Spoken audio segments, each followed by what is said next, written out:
Hello friends, आज हम बात करने वाले हैं यूपीएससी के द्वारा कंडक्ट किए जाने वाले एक एग्ज़ाम के बारे में जिसकी वैकेंसी आ चुकी है सेंट्रल आर्म पुलिस फोर्स, जिसको आप CAPF के नाम से जानते हैं। जिसमें जो वैकेंसी होती है वो ACE होती है, असिस्टेंट कमांडेंट। तो आपके आज हम बात करने वाले हैं central arm police force assistant commandant examination 2020। तो आपको क्या करना है, सबसे पहले आपको गूगल होम पेज पे जाना है। उस पर आपको टाइप करना है यूपीएससी की मेन साइट पे आपको जाना है। यूपीएससी की मेन साइट पे जाना है आपको और स्क्रॉल करके पेज को ऊपर करना है। ऊपर करने के बाद ऊपर ही नोटिफिकेशन आपके इसमें आता रहेगा। देखिए आपके सामने स्क्रॉल करके अगर जा रहे हैं तो व्हाट्स न्यू में आपका सबसे ऊपर ही हाईलाइटेड आएगा ये आपका एग्ज़ाम नोटिफिकेशन। ये आप इस पर जैसे ही क्लिक करेंगे तो आप उसके मेन पेज पे चले जाएंगे, जिस पे आप देखेंगे आपके सामने है ये डिटेल कि यहाँ पे दिया है एग्जामिनेशन नोटिफिकेशन और नेम ऑफ एग्जामिनेशन का नाम है central arm police force AC examination assistant commandant. तो आपको इसके डॉक्यूमेंट पे क्लिक करना है। डॉक्यूमेंट पे जैसे ही क्लिक करेंगे तो आपके सामने एक PDF खुलेगा। आप PDF को डाउनलोड करेंगे तो PDF को डाउनलोड करने के बाद इसके अंदर पूरी डिटेल्स हैं जो आपके सामने डिस्क्राइब करना हो कि देखिए एग्जामिनेशन नोटिस 12/20/20 CPF डेट है आपका 18/8/2020 को ये नोटिफिकेशन आया। उस फॉर्म की जो सबमिशन की लास्ट डेट है वो 7 सितंबर 2020 है।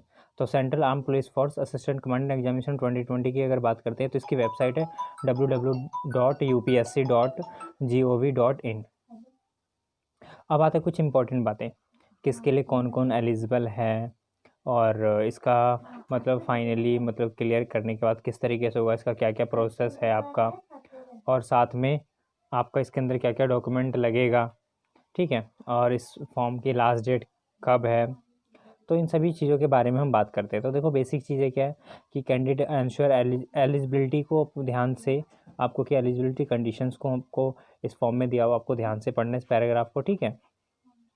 उसके बाद आपको इस admission certificate to conduct will not employ, जैसे एडमिशन सर्टिफिकेट का मतलब कि अगर फाइनल ईयर क्लियर कर चुका है ना वही इसमें अप्लाई करेगा, अपीयर वाला नहीं करेगा। हाउ टू अप्लाई कैसे करना है, आपको एक वेबसाइट पे जाना है www.upsconline.nic.in पे उस पर आपको इंस्ट्रक्शंस पढ़ना है। अपेंडिक्स सेकंड में कुछ डिटेल इंस्ट्रक्शन दिए आपको वो पढ़ना है, ठीक है। इसमें क्या कैंडिडेट शुड भी अब क्या क्या आपके पास होना चाहिए, तो वोटर ID होना चाहिए, Aadhaar card, voter I card, PAN, passport, driving licence यानी एनी अदर फोटो ID होना चाहिए जो स्टेट या सेंट्रल गवर्नमेंट के द्वारा इशू किया जाता है, ठीक है। आप उसको इस क्योंकि आपको स्कैन करके उसको अपलोड करना होगा। ओके, लास्ट डेट की अगर बात करते हैं सबमिशन की या एप्लीकेशन आपको विड्रॉल करने की है तो 7 सितंबर लास्ट डेट है। और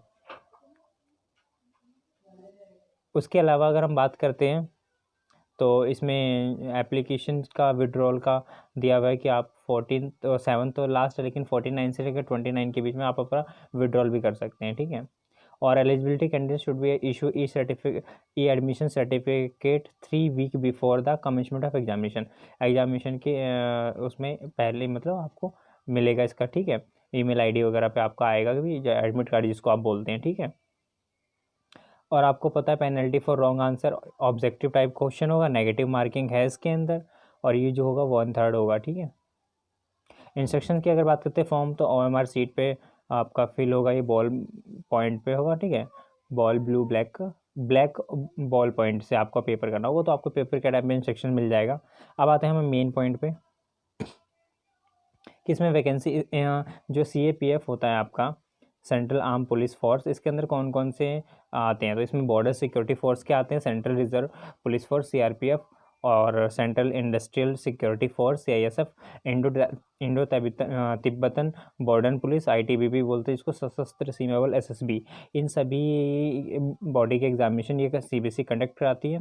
तो आपका क्या नाम है, इसके अंदर टेनेटिव नंबर ऑफ वैकेंसीज की अगर हम बात कर लेते हैं तो BSF के अंदर 78 वैकेंसीज है, CRPF के अंदर 13 है, CISF के अंदर 69 है, ITBP के अंदर 27 है, SSB के अंदर 22 वैकेंसीज हैं।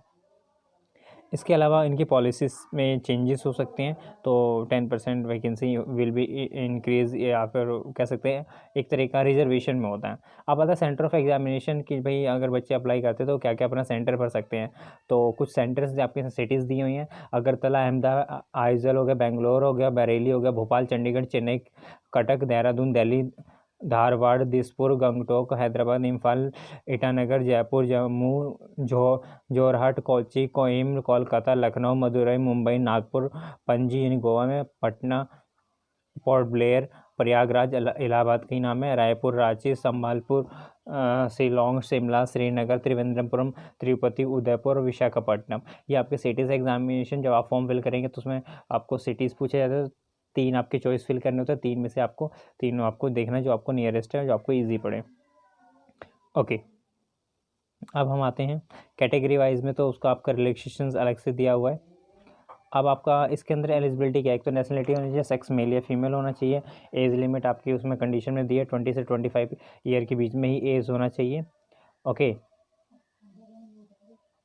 अब हम इसके बाद बात करने वाले हैं आगे कि भाई फिज़िकल स्टैंडर्ड क्या है। तो इसका फिज़िकल स्टैंडर्ड आपका सर्टिफिकेशन के अंदर है, दिया हुआ है। अब उसके अंदर आप डिटेल्स में PDF आराम से पढ़ लें अपने हिसाब से, ठीक है। आगे हम बात करने वाले फ़ीस, तो फ़ीस जो होगी आपकी 200 रुपये फ़ीस होगी आपको, ठीक है।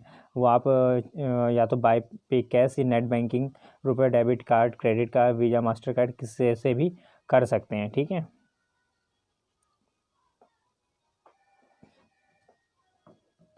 अगर कोई भी फीमेल मतलब अगर शेड्यूल कास्ट से है या शेड्यूल ट्राइब से, SC ST है, तो उसको फीस पेमेंट करने की ज़रूरत नहीं, उनके लिए फ्री होगा, ठीक है। और आगे हम बात करते हैं इसके अंदर कि लास्ट डेट सबमिशन 7 सितंबर को आपको 6 आवर्स 18 आवर्स यानी शाम के 6 बजे तक होगा, ठीक है। अब इसके अंदर हम बात करने वाले हैं कुछ इंपॉर्टेंट चीज़ें कि क्या क्या ज़रूरी है। तो the all communication of the communication should be invariable contain the following particles, क्या क्या, name, year of the examination, registration ID, roll number, name of candidate, ये, और complete postal address, valid and active email ID होना चाहिए, ठीक है।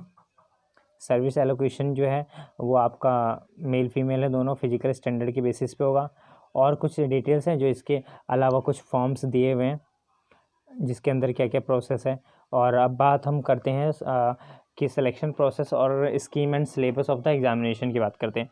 तो selection process में आपको बताया कि भाई नीचे आपके प्रोसेस है, पहला रिटन एग्जामिनेशन होगा, written examination conduct by UPSC Union Public Service Commission, और जो कि आपका 20 दिसंबर 2020 को होगा। फर्स्ट पेपर होगा इसमें 2 पेपर होंगे, फर्स्ट पेपर 10 to 12 नून होगा, और सेकेंड पेपर की अगर हम बात करते हैं तो 2 to 5 होगा। और फर्स्ट पेपर के अंदर जो 250 मार्क्स का होगा जनरल एबिलिटी इंटेलिजेंस होगा, और सेकंड पेपर जो होगा जनरल स्टडी और ऐसे और कॉम्प्रिहेंशन 200 मार्क्स का होगा, ठीक है। अब हम बात करते हैं फिजिकल स्टैंडर्ड की, हम बात कर लेते हैं। फिजिकल स्टैंडर्ड में PET जो इनका टेस्ट होगा वो 100 मीटर की रेस होगी, मेल के लिए 16 सेकंड में पूरा करना है, फीमेल को 18 सेकंड में। 800 मीटर रेस जो होगा तो वो 3 मिनट 45 सेकंड में मेल को करना है, 4 मिनट 45 सेकंड में फीमेल को करना है। लॉन्ग जंप जो होगा 3.5 मीटर या 3 चांस में पूरा करना है आपको, या एक में भी कर सकते हैं, आपके पोटेंशियल के ऊपर है।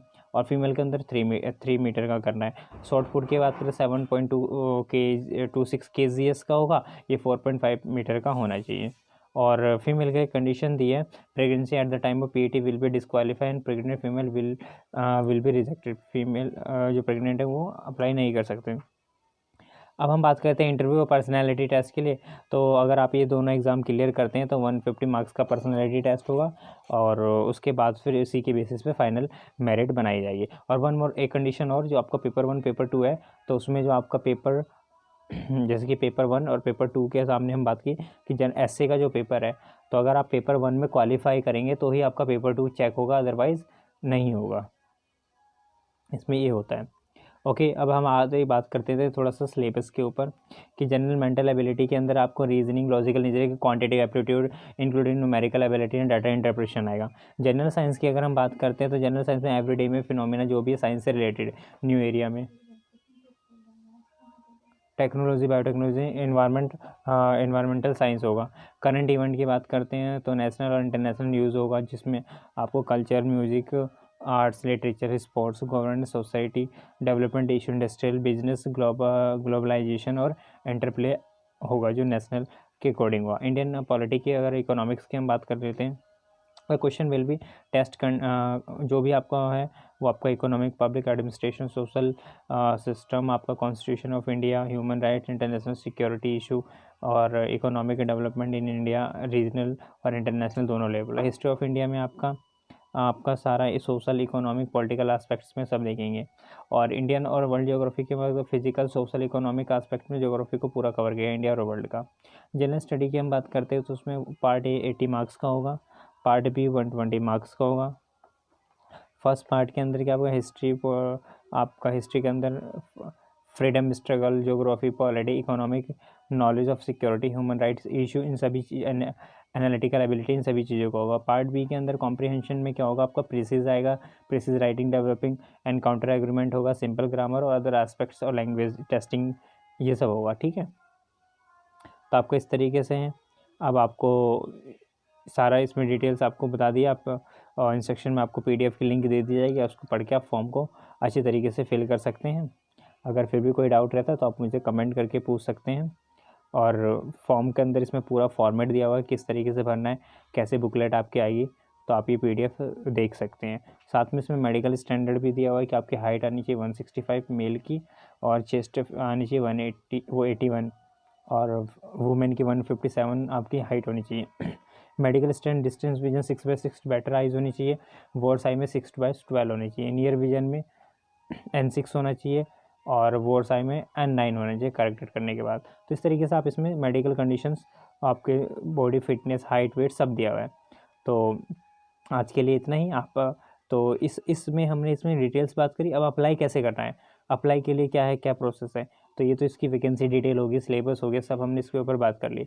अब हम आते हैं इसके वेबसाइट पे किस तरीके से करना है। तो आपको जहाँ पे मैं UPSC की वेबसाइट पे जहाँ मैं लेके गया था, तो आपको क्या करना है, क्लिक लिंक पे जैसे क्लिक करेंगे तो UPSC की एक मेन वेबसाइट खुलेगी और आप इसके अंदर देख सकते हैं। अब यहाँ पे 3 एग्ज़ाम की फॉर्म चल रहे हैं। First CPF central arm police force का, और दूसरा IAS Indian economic service examination, और CDS combined defence service examination second. तो नेक्स्ट पार्ट में मैं CDS सेकंड के ऊपर वीडियो बनाऊंगा, तो आप उसको जरूर देखें। अब आप किसमें इस क्या है, आपका फॉर्म को 2 तरीके से भरना है। इसमें दो फॉर्म में, फर्स्ट आपका जो रजिस्ट्रेशन होगा जिसके अंदर बेसिक डिटेल्स होगी, और सेकंड में आपको पेमेंट के बाद आपकी बाकी डिटेल होगी। जैसे मैं अभी इस पर क्लिक करता हूँ और फर्स्ट भाग के लिए अगर मैं क्लिक करता हूँ तो एक पेज खुलेगा। आप इस पेज के अंदर पूरा इंस्ट्रक्शंस आपके सामने लिखा हुआ है कि कैसे कैसे अप्लाई करना है, क्या क्या है और क्या नहीं होना चाहिए, पूरा अप्लाई करने का इंस्ट्रक्शन। साथ में ये इंस्ट्रक्शन ध्यान से पढ़ ले कि स्कैन करके आपको कितने पिक्सल में लगाना है, क्या साइज़ होना चाहिए फ़ोटो का, कितना हाइट होनी चाहिए और सिग्नेचर, ये दोनों चीज़ें, और साथ में डॉक्यूमेंट का क्या है। तो ये सारे इंस्ट्रक्शंस पढ़ने के बाद पेमेंट का किस तरीके से आपने पढ़ लिया तो आप यस करोगे।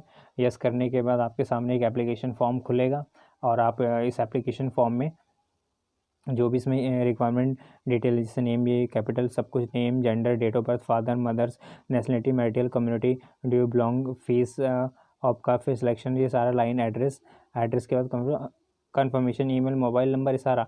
उसके बाद आप जैसे कंटिन्यू करेंगे तो आपको एक रजिस्ट्रेशन नंबर मिलेगा, उस रजिस्ट्रेशन नंबर को आप नोट डाउन कर लेना। उसके बाद फिर आप जब वापस आते हैं करने के बाद मैं बैक करता हूँ, बैक करने के बाद वापस अगर हम इस पेज पे आएँ